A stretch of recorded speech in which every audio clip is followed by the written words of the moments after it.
Hi folks, this is video number 164 and the title is Grayce Farms Hill.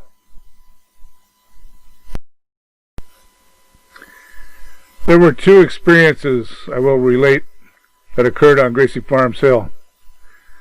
The first, I was in about 7th grade on a tandem bike. All directions called out would be as if traveling down the hill. There's no safe place to pull off, so pictures are from the Y looking uphill. My neighbor Mark and I were riding his parents' tandem bike, also known as a two-seater. We're going to ride over to Jordan's store in East Benton. East Benton is also known as Jordan Hollow. This is about a 3-mile ride. We decided ahead of time to coast down the hill, guessing at speeds we'd reach. We started down the hill, picking up speed. We heard the roar of a car from the Jordan Hollow side of the Y at the bottom of the hill. We were about a third of the way down the hill.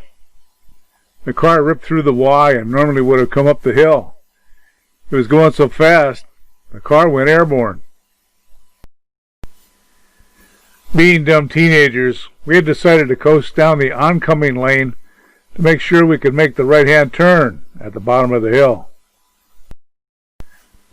When the car went airborne, the bottom of the car clipped a few white wooden guard posts as it went over a 50-foot bank and slammed grill first into the small creek.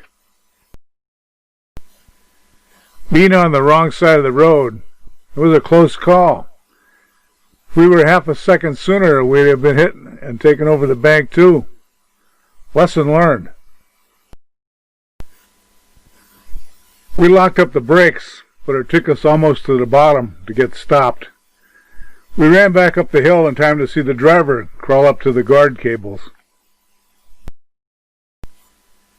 He was a terrible sight. He had hit his forehead on the steering wheel. The impact caused the skin in the middle of his forehead to pop open, all the way across. That's when I learned that close-to-the-bone wounds bleed a lot. His face was covered in blood and was dripping off his chin. About that time, another car came along and stopped. The wounded guy told us not to mention the accident to anyone. He got in the car and left.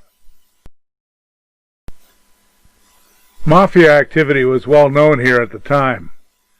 We figured that may have been part of what was going on.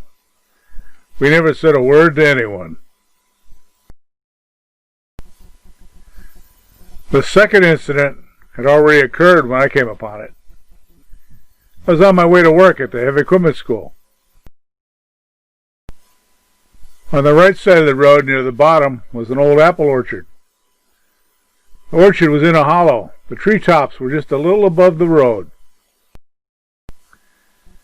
Apparently, the driver of a dark green Volkswagen Beetle was traveling at a good rate of speed.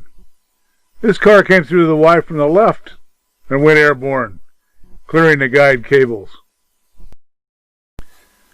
Volkswagen Bugs were not very aerodynamic. It landed squarely in the top of the closest apple tree. It seemed to fit, like a big green apple. There was no one in the Volkswagen or on the ground. I guess the driver must have climbed down and walked home. I got back in my 1962 Falcon and went to work. The end. All the best, folks. All the best.